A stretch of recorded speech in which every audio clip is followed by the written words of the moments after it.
So what is it that comes to your mind when I say menopause? Decline, loss? Exactly. When I talk to women as well about menopause, the first thing that comes to their mind is decline or loss. Okay.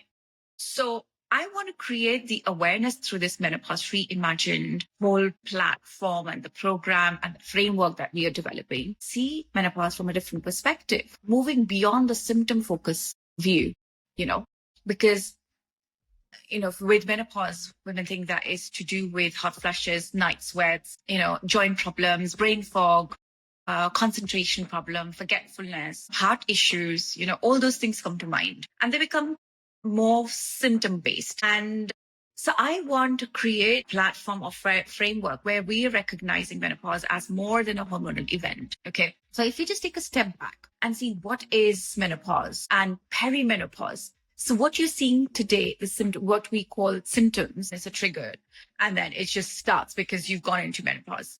This could have happened for years. So the stage before menopause is called perimenopause. So all these symptoms that you're telling me, could just be related to perimenopause because I'm just 35 or I'm just 40, And I say 35 is when a perimenopause can start from, and then it stays on until you've gone into menopause.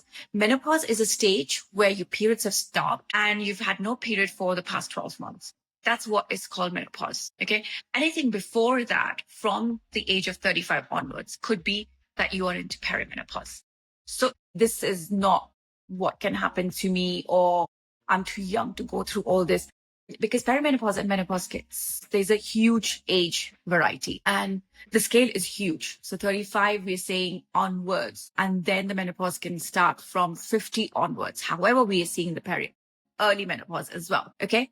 So it's just those signals, those symptoms would have started a long time back, but because we had brushed it under the carpet and now there's a second hormonal transition that's happening, more fluctuations in the hormone, which is creating the next stage, which is called menopause. That's when maybe these symptoms become more evident. Okay. And that's when we start worrying that, because it's menopause, everything is going to go wrong.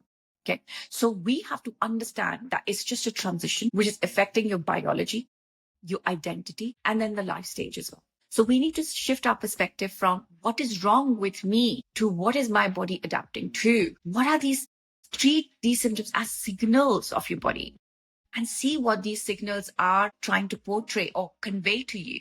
So we just need to connect with our body more. Calibration. This is the stage which is called calibration rather than decline. Okay. So menopause has become more of a decline or fearful stage or a loss stage because of the cultural, perspective, the society, what's shown in the social media. Okay. Much of the fear is cultural rather than biological. The thing is that we never used to talk about this openly, like we've just started doing it in the last few years. We never used to talk about it openly. So if women were going through some symptoms, they would just quietly either suppress it or sometimes they will go to the GP and confess that they're going through these symptoms and they need some support. And hardly they ever talk to their friends and family about it because it's taken as a taboo. And we're not very open about it. If women were going through these, symptoms, they used to, because they didn't have information, they didn't know what to do, they didn't have proper support, they used to take it as a decline stage. And that's where the fear started building up. And because this is what we've learned from year on year, and we always associate menopause with fear and decline. And even in the social media these days, I have seen some of the creators, they started talking about menopause from a different perspective, from different lens. But still, I see a lot of content around fear, scare, and decline, still. Okay. Also, society always valued women and they associated women with beauty, productivity, youth, constant performance. Okay. So if the natural changes are happening, it's taken as a decline. Okay. And many women, they are going through these symptoms rather than educating themselves. Okay. So lack of understanding creates uncertainty and anxiety, as I said, which has been happening for years. And the story around menopause has always been very negative than the biology itself. So it's the story that is negative, not the biological change. How did earlier societies view midlife and aging differently? Okay.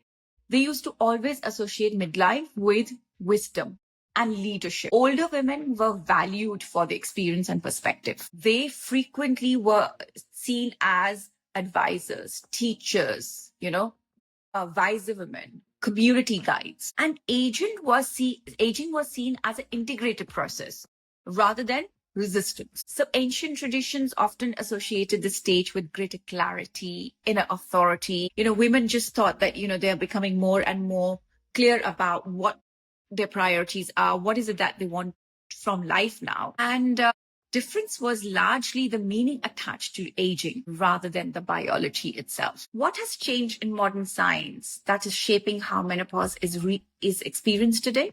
So what has changed in the modern society?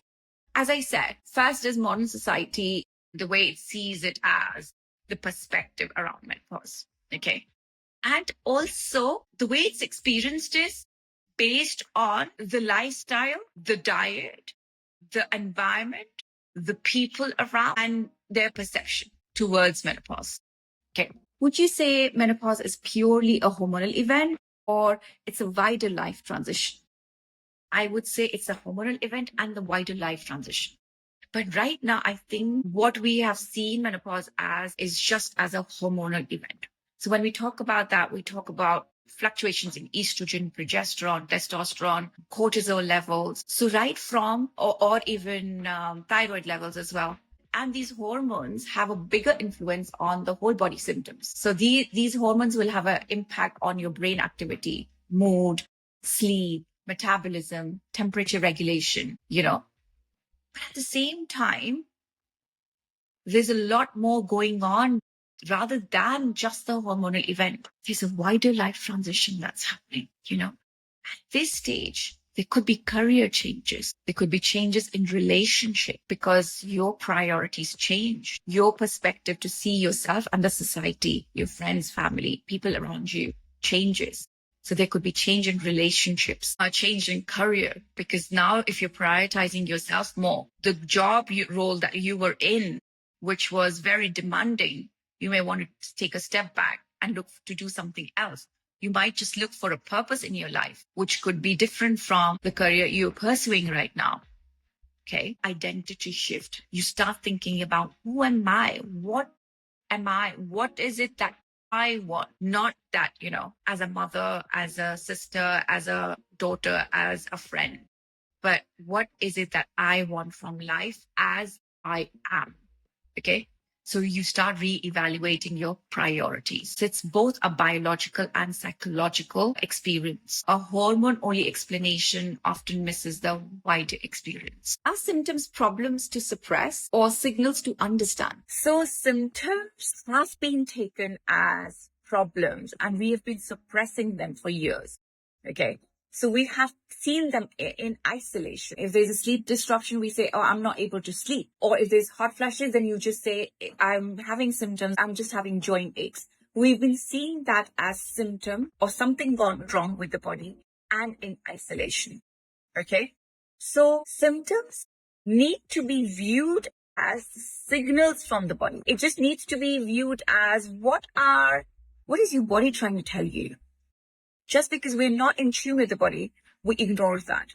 We've been ignoring the signals for the past few years. Okay. Which means that this requires a certain part of your body or function of your body just needs more attention and support.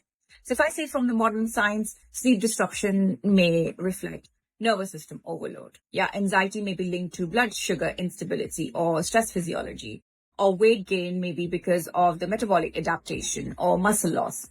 Okay. But ancient wisdom also viewed symptoms as imbalance. Okay. So ancient wisdom might just mean that if you've got anxiety, it just says that you're carrying too much overload, too much burden on yourself. Yeah. And you need to release something that doesn't serve you anymore.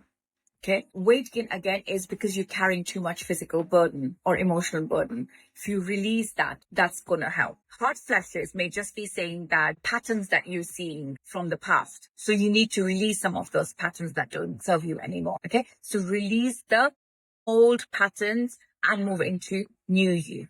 Okay. That's what if you see from the ancient wisdom perspective. So Both approaches encourage curiosity to learn more about your body, get in tune with your own body rather than suppressing it.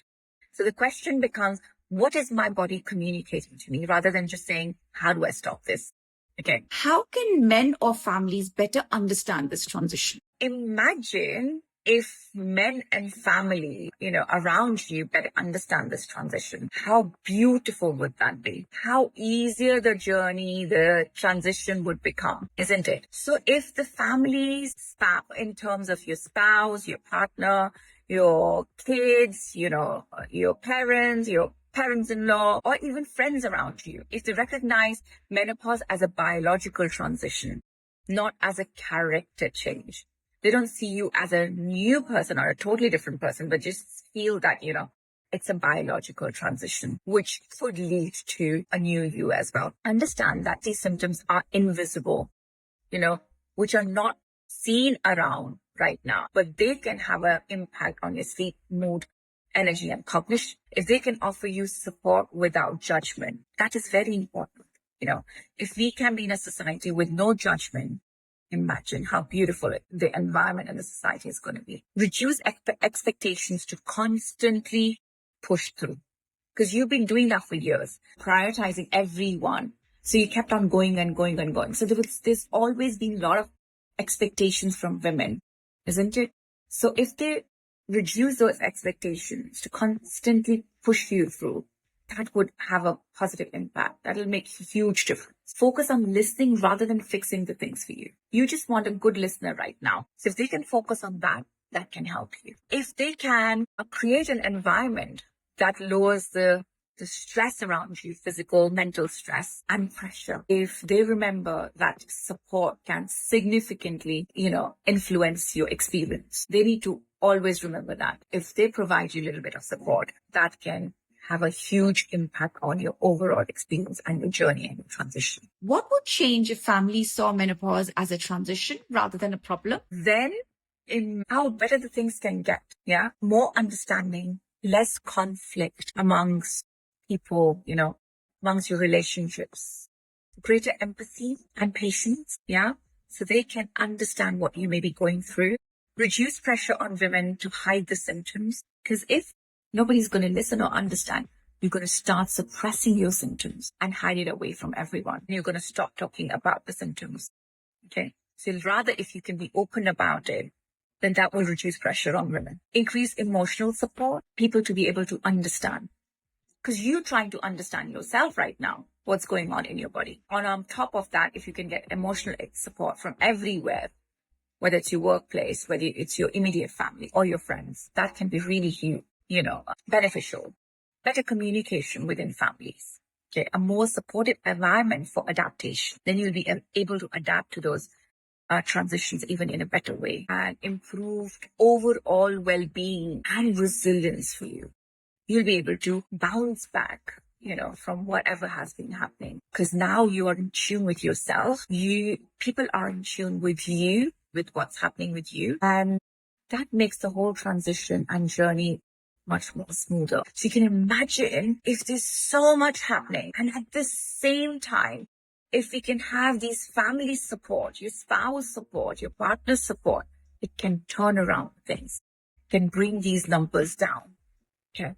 How can workplaces better support women going through this transition? Workplace can have a huge impact on women, because in today's society, most of the women are working. Okay, so they are out of the house most of the time.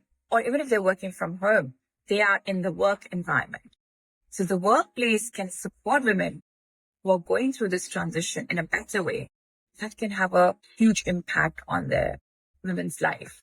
They can increase the awareness by educating women around perimenopause and menopause. They can normalize the conversations about symptoms and support their needs, because still it's taken as a taboo. That's why women hide these symptoms. Workplace. Okay. So to focus on retaining experienced female talent, recognize that support can improve both well-being and performance of women. Okay. So then they can be more relaxed, and then they can focus on their work rather than focusing or fighting their, the hormonal transitions that's happening with them. Any closing thoughts? Okay. So first is for the women to be in tune with themselves and recognize this just as a next phase of life rather than taking it as a decline. And then if we get support from the environment, from people around us, from workplace, then it can have a huge positive impact. So remember, menopause is not a breakdown. It's just a recalibration. The body is adapting, not failing. Okay. Symptoms are often signals rather than enemies. So we can have functional medicine and ancient wisdom come together because they share common themes. They both talk about balance, adaptation, awareness, and support. So why not we bring them together to support women going through these transitions? And the goal is not to fight the transition. The goal is to understand it, support it, and move through it with greater confidence and clarity. Thank you.